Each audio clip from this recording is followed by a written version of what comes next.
हाँ तो हेलो भाई साहब, कैसे हो आप सारे दोस्तों। मैं आपको दो वीडियो दिखाने वाला हूँ बिहार की राजनीति को देखते हुए। एक वीडियो में आपको देखने को मिलेगा कि बिहार के एक नेता के द्वारा जनता को भगाया जा रहा है, उसमें केस और मुकदमा दायर करने की बात कही जा रही है और इसके बाद ये भी बताया जा रहा है कि तुम जाओ, ये हमारे जनसभा से निकल जाओ, तू भले मेरे को वोट मत देना। और दूसरी तरफ एक वीडियो वायरल हो रही है जिसमें बिहार के ही स्वास्थ्य मंत्री, हेल्थ मिनिस्टर को जनता के द्वारा भगाया जा रहा है, दौड़ाया जा रहा है, वो भी बंद गाड़ी में। तो दो पिक्चर है और दोनों पिक्चर में कहीं जनता के द्वारा नेता को खदेड़ा जा रहा है और कहीं नेता के द्वारा जनता को खदेड़ा जा रहा है, क्योंकि भैया ये बिहार है।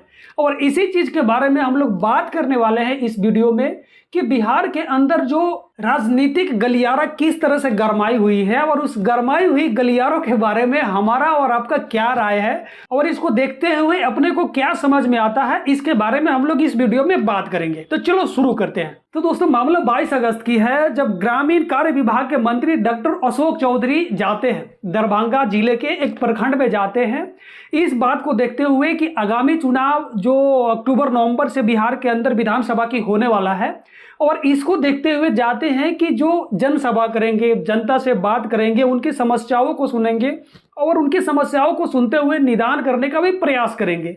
और दोस्तों, इस कार्यक्रम में केवल मंत्री जी ही नहीं थे, मंत्री अशोक चौधरी ही नहीं थे, इनके साथ साथ इनकी बेटी संभावी चौधरी भी थी, जो कि दरभंगा से सांसद है और वो भी लोक जनशक्ति पार्टी से। लोक जनशक्ति पार्टी जो है चिराग पासवान की पार्टी है, लेकिन जो है डॉक्टर साहब अशोक चौधरी जी मंत्री है, वो लोक जनशक्ति पार्टी से मंत्री नहीं है, बल्कि ये जदयू से मंत्री है, जनता दल यूनाइटेड यानी कि नीतीश कुमार की पार्टी से मंत्री है। तो यहाँ पे एक बात तो देखने वाली हो गई कि एक ही परिवार में पिताजी जनता दल यूनाइटेड से हैं और उनकी पुत्री जी किससे है, लोक जनशक्ति पार्टी यानी कि चिराग पासवान की पार्टी से सांसद है, वो भी दरभंगा से। और दोस्तों, मजे की बात तो यह है कि प्रदर्शन की शुरुआत उसी कार्यक्रम के अंदर से हुआ। उसी कार्यक्रम के दौरान वहां के स्थानीय लोग उठे और उठने के बाद नारेबाजी करने लगे और उस नारेबाजी में कहने लगे कि संभावी गो बैक और नो रोड नो वोट।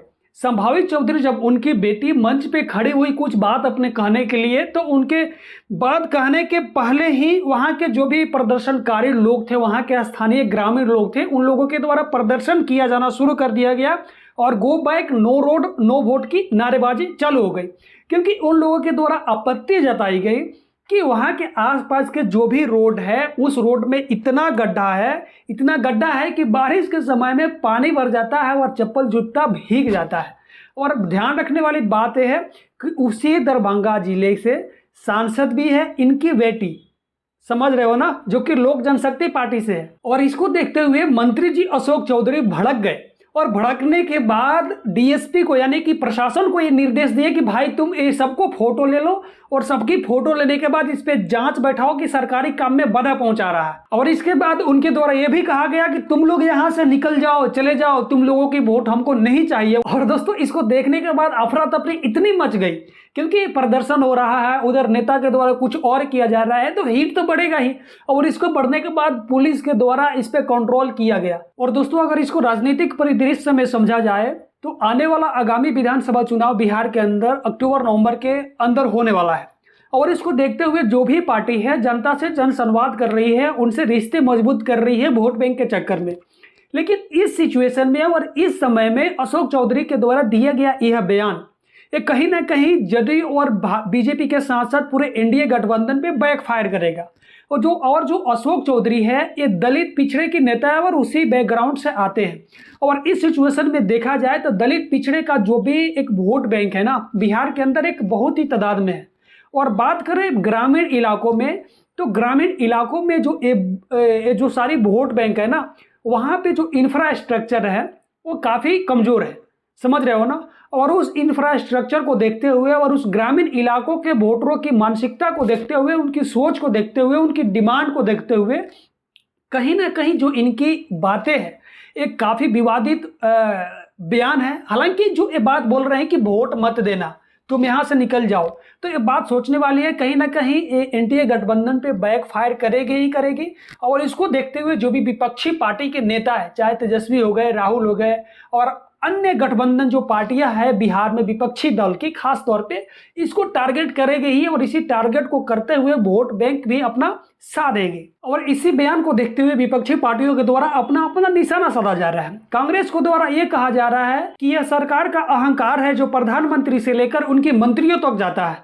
और इसी को देखते हुए आरजेडी के द्वारा भी ये भी कहा जा रहा है कि सरकार की असफलताएं हैं और इसके साथ साथ सोशल मीडिया के द्वारा भी ये सारी चीज अलग अलग लोगों के द्वारा अलग अलग बयान आ रहा है कि ये लोकतंत्र का हत्या है या लोकतंत्र को कमजोर करने वाली चीज है। खास तौर पे उस बयान को देखते हुए जिस बयान में जदयू के मंत्री अशोक चौधरी के द्वारा ये कहा गया कि इनको गिरफ्तार कर लो या इन पे कानूनी कार्रवाई कर लो। और जो नो रोड नो वोट का जो एक नारा है ना, जो एक रैली से उठा, एक सभा से उठा, एक कार्यक्रम से उठा, कहीं ना कहीं विपक्षी पार्टियों के द्वारा ये एक स्लोगन बना लिया जा सकता है और इस पे भी वोट बटोरना चालू कर दिया जा सकता है। क्योंकि स्लोगन तो बहुत अच्छा है भाई, नो रोड नो वोट, और ये आमतौर पे जमीनी स्तर पे समझने और समझाने में आसान चीजें हैं और आसान स्लोगन भी है कि भाई रोड है तो वोट दो, रोड नहीं है वोट मत दो, नो रोड नो वोट। आपका क्या कहना है? कमेंट बॉक्स खुला हुआ है। और दोस्तों जो ये बयान है ना,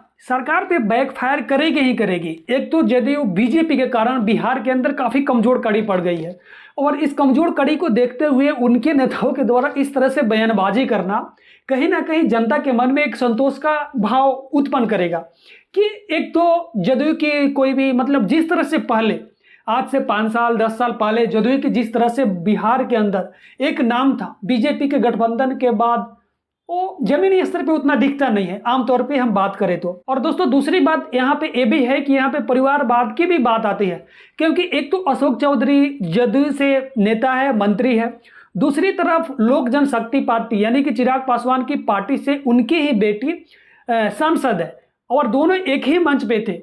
और उसके बाद इनके द्वारा ये इस तरह का बयान दिया जाना कहीं ना कहीं इनके पार्टी को कमजोर कर सकता है। और दूसरी बात यह है कि चुनावी साल है, काफी समय नजदीक है। अगर यही बात होती चुनाव जीतने के बाद तो इन लोगों के पास अपनी सुधार करने के लिए तकरीबन 4-5 साल तो समय होता है ना। लेकिन अभी जो 2-4 महीना चुनाव बचा ही है वो भी मुश्किल से नहीं है, जो अक्टूबर नवंबर में मेरे ख्याल से होने वाला है।